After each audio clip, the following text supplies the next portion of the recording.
ನನ್ನ ತಂದೆ ತಾಯಿಗಳೇ, ಅಕ್ಕ ತಂಗಿಯರೇ, ಬಂಧು ಬಳಗದವರೇ, ಎಲ್ಲರಿಗೂ ಶುಭ ಸಂಜೆಯ ನಮಸ್ಕಾರಗಳು. ಅದರೊಂದಿಗೆ ನಿಮ್ಮೆಲ್ಲರ ಆಶೀರ್ವಾದವನ್ನು ನಾನು ಬೇಕೆಂದು ಬೇಡಿಕೊಳ್ಳುತ್ತೇನೆ. ಇದಕ್ಕೆ ಮೇನ್ ಕಾರಣ ಅಂದ್ರೆ ಹಾಲಂಬಿ ಅವರು ರಾಜ್ಯಾಧ್ಯಕ್ಷರಿದ್ರು ಎಲ್ರಿ ಸಾಹಿತ್ಯ ಪರಿಷತ್ತಿಗೆ ಫಸ್ಟ್. ಆಮೇಲೆ ಯರು ಪಾಟೀಲ್ ಅವರು ಸಾಹಿತ್ಯ ಪರಿಷತ್ತಿದ್ದು ಬೆಳಗಾವಿ ಡಿಸ್ಟಿಕ್ ಅಧ್ಯಕ್ಷರಿದ್ರು. ಯರು ಪಾಟೀಲ್ ಏನ್ ಮಾಡಿದ್ರು, ನನಗೆ ಫಾರ್ಮ್ ಮನಿ ಕೊಟ್ಟು ಕಳಿಸಿದ್ರು. ನನಗೆ ಇಲ್ಲಂದ್ರಮ್ಮ ನೀನು ಫಾರ್ಮ್ ಪ್ಲೀಸ್ ಇದನ್ನ ಫಿಲ್ಅಪ್ ಮಾಡಿ ಕೊಟ್ಟು ಕಳಿಸು ಅಂತ.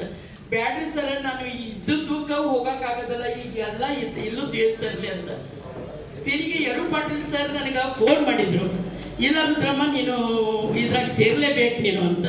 ಸರಿ ಅಂತ ತಿಳ್ಕೊಂಡು ನಮ್ಮ ಆಫೀಸ್ನಾಗ ಉಳ್ಕಂಡ್ ಅಂತದಾರ, ನಮ್ಮ ಕರ್ನಾಟಕ ಆಗಿರೋ ಆಫೀಸ್ನಲ್ಲಿ ಕೆಲಸ ಮಾಡೋರು. ಅವ್ರ ಕೈಯ ಫಾರ್ಮ್ ಕೊಟ್ಟು ಕಳಿಸಿದ್ಮೇಲೆ ನಾನು ಯರು ಪಾಟೀಲ್ಗೆ ಫಾರ್ಮ್ ಫಿಲ್ಅಪ್ ಮಾಡಿಕೊಟ್ಟು ಕಳಿಸಿದೆ. ಆಮೇಲೆ ಈಗ ಹೇಳ್ಬೇಕಂದ್ರೆ ಸತತ 10 ವರ್ಷಕ್ಕೆ 12 ವರ್ಷ ಆಯ್ತು ನಮ್ಮ ಮಗ್ಳಕ್ಕ ಇದ್ರಾಗ ಪಾದಾರ್ಪಣೆ ಮಾಡಿ. ಇನ್ನೂ ಮುಂದುವರಿಲಿ ನಮ್ಮ ಮಗ್ಳಕ್ಕ ಅಂತ ಹೇಳಿ ನನ್ನ ಆಶಯ. ಆದ್ರೆ ಮಗ್ಳಕ್ಕಂತ ಏನಂದ್ರೆ, ಎಲ್ಲಿ ಇದ್ದಲ್ಲಿಂದ ಯಾವ್ದಾರ ಮೂಳ್ಯಾಗ ಕುಂದ್ರು, ಯಾವ್ದಾರ ತಿಪ್ಪ್ಯಾಗ ಕುಂದ್ರು ಜಕ್ಕೊಂಡ ಬರ್ತಾಳ್ರಿ ನಮ್ಮ ಮಗ್ಳಕ್ಕ. ಕರೆ ಹೇಳ್ತಾನೆ ನಿಮ್ಗೆ, ಇದ್ದವ್ರನ್ನ ಒಟ್ಟರು ಎಳ್ಕೊಂಬಂದು ಸ್ಟೇಜ್ ಮೇಲೆ ನಿಂದಿರಿಸಿ ಅವ್ರಿಗೆ ಉರಿ ತುಂಬಿಸಿ, ನಿಜವಾಗಿ ನಾ ಈ ಮಟ್ಟಕ್ಕೆ ಬರ್ತಾನೆ ಇಲ್ಲ ನನಗೆ ಗೊತ್ತಿಲ್ಲ. ನನಗೆ ನಿಜವಾಗಿ ಮಗ್ಳಕ್ಕನ ಆಶೀರ್ವಾದ ಪ್ರತಿಯೊಂದು ಕಡೆನೂ ನಾನು ಹೇಳ್ತೀನಿ. ಮಾತು ಮಂಗ್ಳಕ್ಕದ ಅಂತ ನಾನೇನು ಅವ್ರನ್ನ ವರ್ಣ ಮಾಡಕತ್ತಿಲ್ಲ. ಮಂಗ್ಳಕ್ಕೆ ಇಲ್ಲದಲ್ಲೇ ಸದ FM ದಲ್ಲಿ ಇದೇ ಮಾತಾಡಿದ್ದೇನೆ. ಆಮೇಲೆ ಇವ್ರು ನೋಡ್ರಿ ನಮ್ಮ ಅಣ್ಣ ಯಾವ್ದು ನಿಮ್ದು ನಮ್ಮೂರ ಬಾನುಲಿ ಸದ ಮಂಗ್ಳಕ್ಕನ ಹೆಸರು ಮೊದಲು ತಗೊಂಡೇನಿ. ಮಂಗ್ಳಕ್ಕ ನನ್ನ ಹಾಡು ಕೇಳಿ ಫಸ್ಟ್ ಜಾನಪದ ಕೇಳಿ ಏನಂದ್ರೆ ಗೊತ್ತಾ, ರುದ್ರಮ್ಮನ್ ಯಾವ ಹಾಡು ಹಾಡ್ಬೇಡ, ನಿನ್ ಬಾಯಾಗ ಜಾನಪದನೇ ಚಂದ ಕಾಣ್ತಾವ್, ಈ ಜಾನಪದ ಹೇಳಿದ್ರೆ ನಾ ಇಲ್ಲಿ ಕುಂದಿರ್ತೇನೆ ಅನ್ನಕ್ಕೆ. ಈ ಮಟ್ಟಕ್ಕೆ ತಂದವ್ರು ಅಂದ್ರೆ ನಮ್ಮ ಮಗ್ಳಕ್ಕ ಅಂತ ಹೇಳಕ್ ಅಡ್ಡಿಲ್ಲ. ಒಂದು ಜೋರ್ ಕ್ಲಾಪ್ ನಮ್ಮ ಅಕ್ಕಗೆ, ಮಗ್ಳಕ್ಕ ಜೋರ್ ಕ್ಲಾಪ್. ನಿಜವಾಗಿ ಅವರು ಹುಟ್ಟಿದ ಮನಿನೂ ಸಣ್ಣದಿಲ್ಲ, ನಿಮಗೆ ಹೇಳೋದಂದ್ರೆ ಸೋಲಾಪುರದಲ್ಲಿ. ಇಲ್ಲಿ ಕೊಟ್ಟ ಮನಿನೂ ಸಣ್ಣದಿಲ್ಲ. ಆದ್ರೆ ಅವ್ರು ಎಷ್ಟು ಸಿಂಪಲ್ ಅದಾರ ನೋಡ್ರಿ, ಎಷ್ಟು ಸಿಂಪಲ್ ಅದಾರ ನೋಡ್ರಿ. ಅವರು ಇವ್ರು ಮಾತಾಡ್ಸ್ಬೇಕಂತಿಲ್ಲ, ಇವ್ರು ಮಾತಾಡ್ಸ್ಬಾರ್ದು ಅಂತಿಲ್ಲ.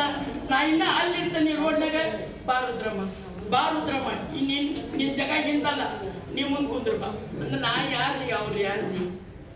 ಹಂಗ ನಾವು ಸದ ಕೆಲವೊಂದು ಮಗ್ಳಕ್ಕೂ ನಾವು ಕಲಿಬೇಕು. ತಿಳಿತಿಲ್ಲ ನಾ ಹೇಳೋದು, ತಿಳಿತಿಲ್ಲ. ಈಗ ವಿದ್ಯಾಭ್ಯಾಸನು ಎಲ್ಲಾದ್ರೂ ಇರ್ತೈತಿ, ಎಲ್ಲಾರು ಗ್ರಾಜುಯೇಟ್ ಆಗ್ತಾರೆ, ಎಲ್ಲಾರು ಕ್ಲಾಸ್ ಒನ್ ಆಫೀಸರ್ ಆಗ್ತಾರ, ಎಲ್ಲಾರು ಲಕ್ಷ ಗಂಟೆ ಪಗಾರ ಎಣಿಸ್ತಾರ. ಆ ಮಾತಲ್ಲ, ನಮ್ಮ ಮನೆಯೊಳಗೆ ನಮ್ಮ ತಂದೆ ತಾಯಿ ಹೇಳಿದ ಸುಸಂಸ್ಕೃತ ಏನೈತಲ್ಲ ಅದನ್ನ ಎಂದಿಗೂ ಮರಿಬೇಡ.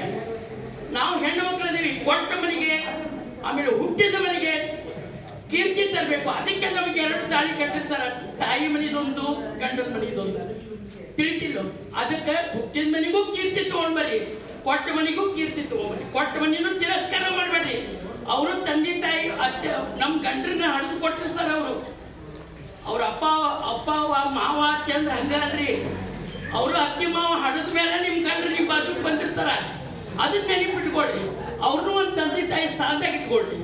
ತಂದೆ ತಾಯಿ ಸ್ಥಾನದಾಗ ಇಟ್ಕೊಂಡು ಪೂಜೆ ಭಾವನೆ ಮಾಡಿದ್ರೆ ನೀವು ಅತ್ತೆ ಮಾವ ಹಾಕಿರಿ, ನಿಮಗೂ ನಿಮ್ಮ ಸ್ವಸ್ಥೆಯರು ನಿಮ್ಮನ್ನು ದೇವರಂತೆ ಕಾಪಾಡ್ತಾರ ಅಂತ ಹೇಳಿ ನನ್ನ ಇಷ್ಟ.